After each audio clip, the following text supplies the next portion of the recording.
Demo ng Longres Locator, Single Antenna mula po sa probinsya ng Pangasinan. Single Antenna, ang Japanese 1. Pang long distance, volume ng tubig para sa baba. Yan. Ay kung saan na po yan gagalaw. Seconds lang po yan mga ka-TH. Sa ating 45 degrees mga ka-TH. Ayan. Ikot. Pag wala siyang kukontrahin. Ayan. Ito po ka-TH. Ay dapat nakalapat sa palad. Seconds lang ito mga ka-TH. Natatapatan po yung at mula po sa probinsya ng Malaybalay City, Bukidnon. Ayan. Ayan mga ka-TH.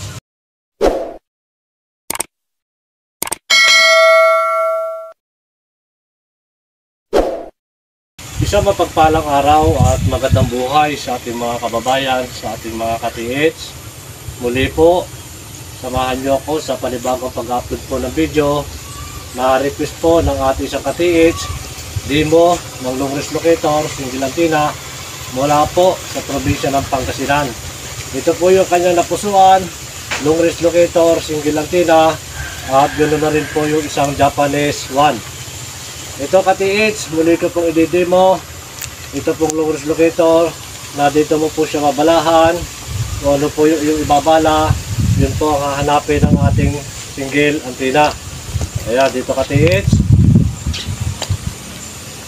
At meron po tayong pambala dito ka-TH. Ito po ay parehas na 18 carats na gold. Ayan, nasa kung gagamitin pang bala. Ayan. At meron din po tayo ditong 18 carats na ring.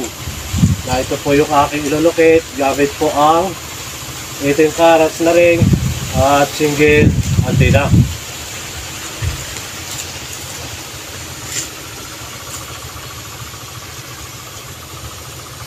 Ayan mga ka-TH, ito po yung aking lulukit. At muli pa rin ka-TH, ito po ngayong gagawin ay ipapahid mo po ang dulo ng antenna sa lupa. Huwag po ninyo kakalimutan. Yan po ay nakakatulong, nakapagpalakas, nakapagpabilis. At mabilis na po mga kabisado yung area, lalo na po kapag tayo may nilulukit. At ganoon na rin po itong single antenna. Ito po ay pang malayuan, pang long distance. At kung hindi nyo po lalagyan ng bala, volume ng tubig ang ilulukit po ng ating single antenna. At ganoon na rin ka-TH, ito po ang ating handle. Dapat po yan ay matining na kanyang pagkakaikot. At ito pong palad ay siyang nakalagdikit sa atin pong handle. At yun na rin po sa pagtaas mga ka-TH. Dito po ka single antenna, dapat po yan ay pantay. May balance po yan mga ka-TH. Hindi po yung pag tinaas mo ganyan ay bigla na po yung ahampas sa mukha. Dapat balance din po. At 45 degrees po yung ating single antenna. Sa pagtaas po natin, dapat tamang taas lamang po yung tama lamang mga ka-TH, balanse. At ganito ka-TH, muli yung pong ating antenna, dapat isipatin niyo po ka-TH na tuwid po yan at hindi po yung dulo ay pataas ang ginda. Muli ganito ka-TH ay yung gagawin mula po sa baba ay dandahan mo itataas. Ito po ang ating single antenna. Kaya mula sa baba, yan, ay kung saan na po yan gagalaw. Ayan, mula po sa baba, dahan-dahan tataas, stop. Ayan, gano'n po ang ating single antenna. Seconds lang po yan mga ka-TH. At ito po ay kapag bumalo kanan, ito po ang ating single antenna. Ito naman po tayo harap sa karang bahagi. Ayan mga ka-TH. Ayan, doon pa rin. Doon pa rin po siya tumuturo sa ating target, sa ating hinahanap na gold. Ito ka-TH, sa pagtaas mo po ng single antenna, hayaan mo po siyang bumaling. Dahil ang ginagawa ko po, sa lahat po ng aking mga ginagawa, binubuo ng mga locator, hindi po dapat nahihirapang kumaliwat kumanan yung pong ating single antenna. Kung may problema po sa bearing, at kapag tinanggal niyo po itong handle, mabilis siya tumigil. Patakan na po ninyo ng WD-40. Diyan na rin po mga katits, kapag hindi po gumagalaw yung ating single antenna, yan po ay nasa bearing na. Napakasilan po ng ating single antenna, triple antenna, lalo na po kapag ito ay manual. Ito katits, wala sa baba, tandaan pa rin po itataas. Ayan, doon pa rin po siya tumuturo. 45 degrees mga katits. Ang gagawin nyo po, medyo tungo po na konti ang ating, ayan, kung papasin nyo po mga katits, medyo tungo po yung ating single antenna. Ayan, ganyan na po yung inyong gagawin. Kung nahihirapan po kayo magbalanse ng ating pong pagtaas.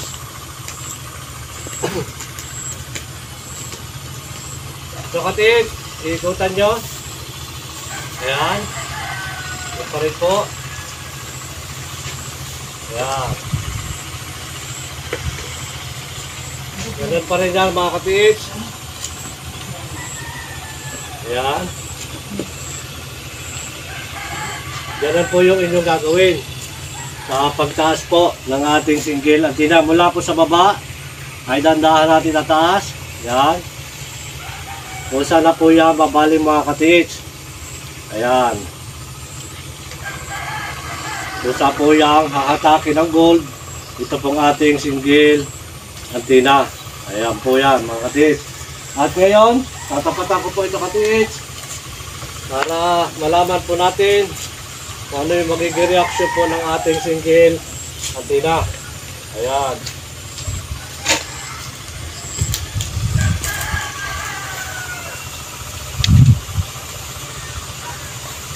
Ayan, doon pa rin. At ito katits ay kukuha po ng ground doon po sa ating target, lalo na't alam na po ninyo kung saan po dyan yung detection, kung saan po dyan na ilulukik, kung saan nakatapat. At dito po ang gagawin katits. Pag nakakuha na po kayo ng ground, tandaan na po kayong lalapit doon po sa ating hinahanap. Yan, lalo na po kapag alam na po ninyo detection. At ito po katits. Yan, nasabit. Ground. Yan po yung ating ground. Ayan. At ito po katits. Yan.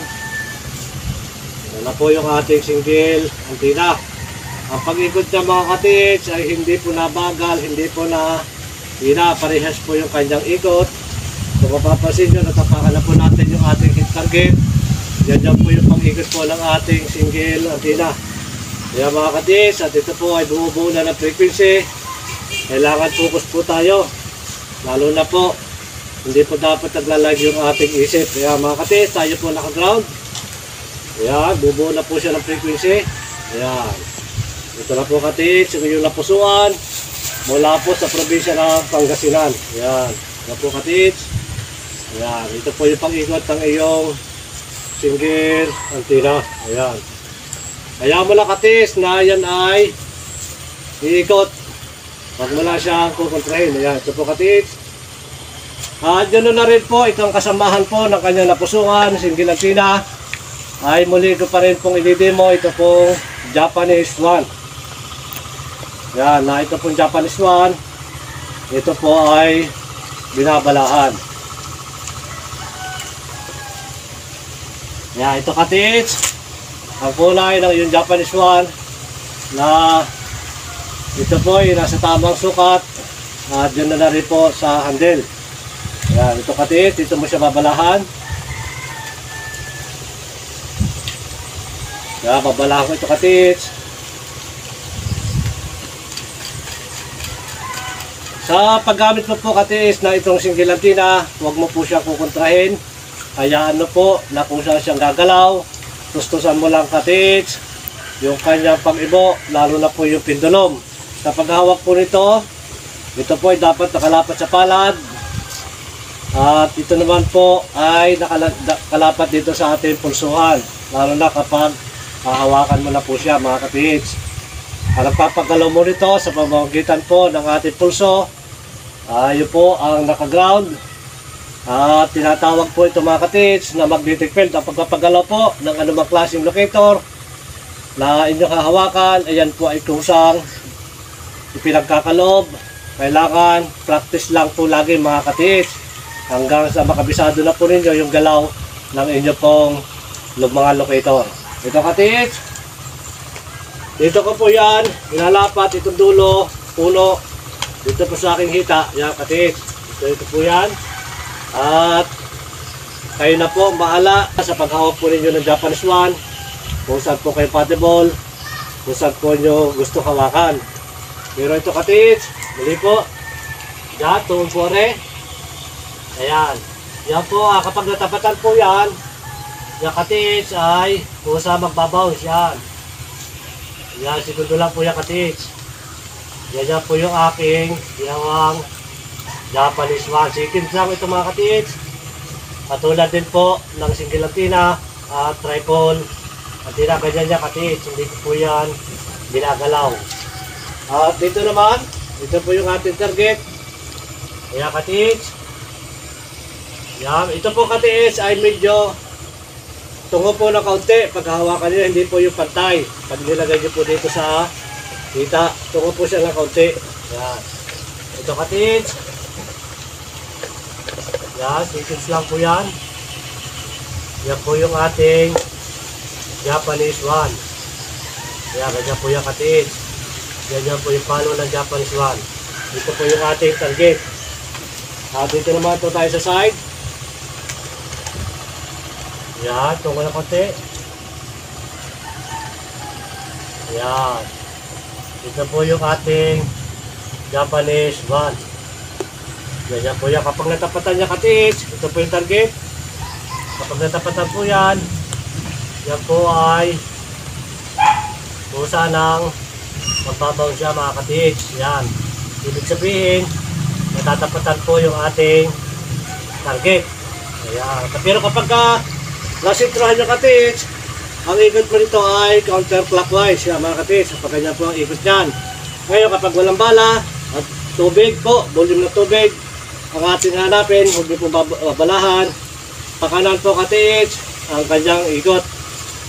At ito pa rin mga katiits, yung pa rin pong napusuan ng ating isang katiits mula po sa probinsya ng Malaybalay City, Bukidnon. Ito po yung kanyang napusuan, isa po ring Japanese Swan. Ito katiits, yung kulay na yung Japanese Swan, yung kulay yellow. Binabalaan din po siya, katulad pa rin po ng aking sinabi doon po sa isang Japanese Swan, kung paano po ito pinapagalaw. Yun po katiits ang iyong gagawin. Ito pa rin po, ito yung ating pambala, 18 carats. Ayan. Ito rin katiits, dito mo pa rin po siya. Ayan po katiits. Titis lang po yan. Ayan po yung ating Japanese Swan. Ayan. At dito pa rin ang katiits. Dito pa rin. Ito yung ating target. Ayan. Pag dito po siya. Ayan. Yan po yung kanyang hila. Ayan. Dito pa rin po.